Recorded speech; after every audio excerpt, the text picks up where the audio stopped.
Sri Satchidanand Sadguru Sainath Maharaj Ki Jai, Chapter 30, Drawn to Shirdi. In this chapter, the story of two more devotees who were drawn to Shirdi is narrated. Preliminary, both to the kind Sai, who is the abode of mercy and who is affectionate towards his devotees. By his mere darshan, he does away with their fear of worldly illusions and destroys their calamities. He was first Nirgun, formless, but on account of the devotion of his bhaktas, he was obliged to take a form to give liberation, self-realization to the bhaktas is the mission of the saints, and for Sai, the chief of them, that mission is inevitable. Those who take refuge in his feet have all their sins destroyed and their progress is certain. Remembering his feet, Brahmins from holy places came to him and read scriptures and chant the Gayatri mantra in his presence. We who are weak and without any merits do not know what bhakti is. But we know this much, that thought all others may leave us, Sai won't forsake us. Those whom he favors get enormous strength, discrimination between the unreal and the real, and knowledge.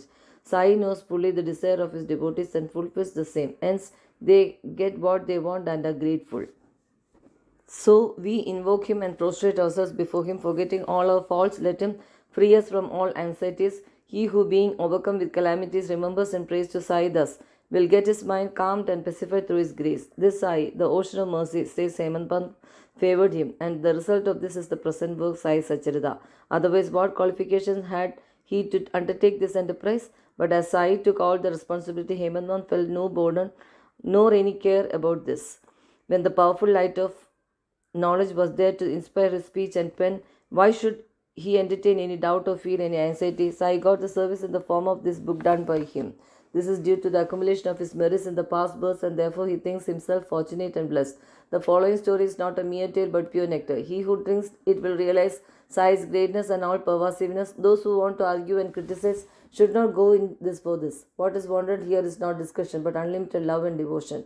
Learned, devout, and faithful believers, or those who consider themselves servants of the saints, will like and appreciate these stories. Others will take them to the fables. The fortunate bhaktas of Sai will find the Sai Leelas as the Kalpadaru, wish fulfilling tree. Drinking in or devouring this nectar of Sai Leelas will give liberation to the ignorant jivas, satisfaction to the householders, and a sadhana to the aspirants. Now we come to the story of this chapter, Kakaji Vaidya. There lived in Vani, Nasik district, a man named Kakaji Vaidya. He was the priest of the goddess Saptasringi there. He was so overpowered by adverse circumstances and calamities that he lost peace of mind and became quite restless. Under such circumstances, one evening he went into the temple of the goddess and prayed unto her from the bottom of his heart and invoked her aid to free him from anxiety. The goddess was pleased with his devotion, and the same name appeared to him in his dream and said to him, "You go to Baba, and then your mind will become calm and composed."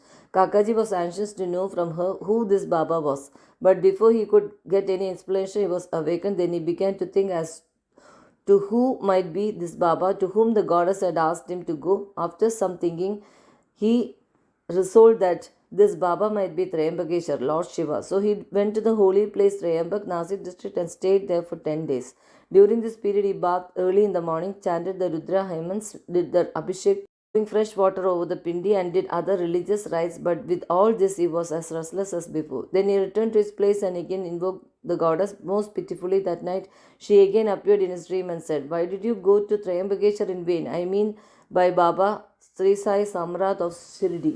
The question before Kakaji now was how and when to go to Shirdi and how to see Baba. If anybody is in real earnest to see a saint, not only the saint but God also fulfills his wish. In fact, the saint and the Anand are one and the same.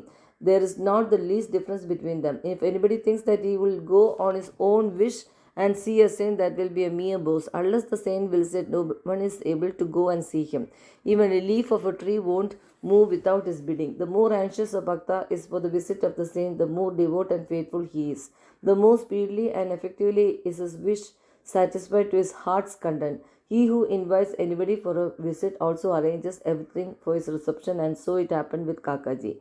Shama's woes. When Kakaji was thinking about his intended visit to Shirdi, a guest came to him at his place to take him to Shirdi. He was no other than Shama, a very close and intimate devotee of Baba. How he came to Vani at this juncture we shall just see. Shama was severely ill when he was very young, and his mother had taken a vow to her family goddess Saptasringi at Vani that if a son got well, she would bring and dedicate him at her feet.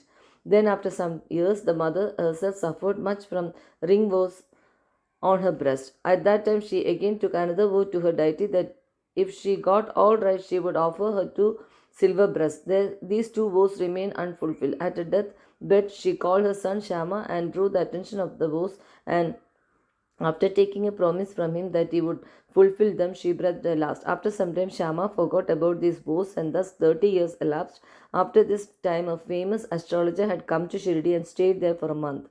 His predictions in the case of Sriman Bhuti and others came true, and everybody was satisfied. Shama's younger brother Bapaji consulted him and was told about his mother's vows, which his elder brother had promised to fulfill at her deathbed and not yet fulfilled.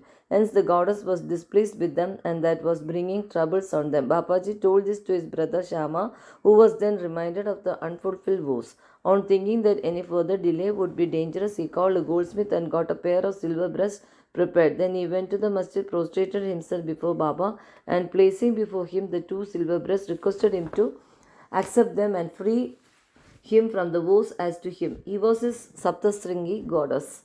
Then Baba insisted upon him to go himself to the temple of Saptastringi and offer them at the feet of the goddess. Thus, after taking Baba's permission, Udhi left for Vani, and while searching for the priest, reached Kakaji's house. Kakaji was then very anxious to visit Baba, and Shama went there to see him at that very time. What a wonderful coincidence was this! Kakaji asked him who he was and whence he came, and on learning that he came from Shirdi, he at once embraced him. So overwhelmed was he with love. Then they talked about Shaileelas, and after finishing the rites of Shama's vows, they both started for Shirdi. On reaching the place, Kakaji went to the masjid and fell at Baba's feet. His eyes were soon bedewed with tears and his mind attained calmness. According to the vision of the goddess, no sooner did he see Baba than his mind lost all its restlessness and became calm and composed. Kakaji began to think in his mind, what a wonderful power is this! Baba spoke nothing. There was no question and answer, no prediction pronounced. The mere darshan itself was so conducive to happiness. The restlessness of mind disappeared by his mere darshan. Consciousness of joy came upon me.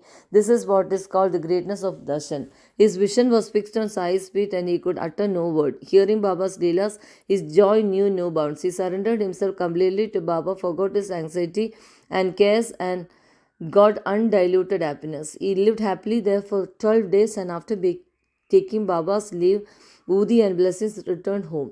Kulchand of Arhada. It is said that the dream which we get in the wee hours of the morning generally comes out true in the waking state. This may be so. Regarding Baba's dream, there is no restriction of time. To quote an instance, Baba told Kakasaheb Deshit one afternoon to go to Arhada and fetch Kushanchand to Shirdi. As he had not seen him since long, Kakasaheb accordingly took a tonga and went to Rahada. He met Kushanchand and gave him Baba's message. On hearing it, Kushanchand was surprised and said that while he was taking a noon nap after meals, Baba appeared in the dream and asked him to come to Shirdi immediately, and that he was anxious to go.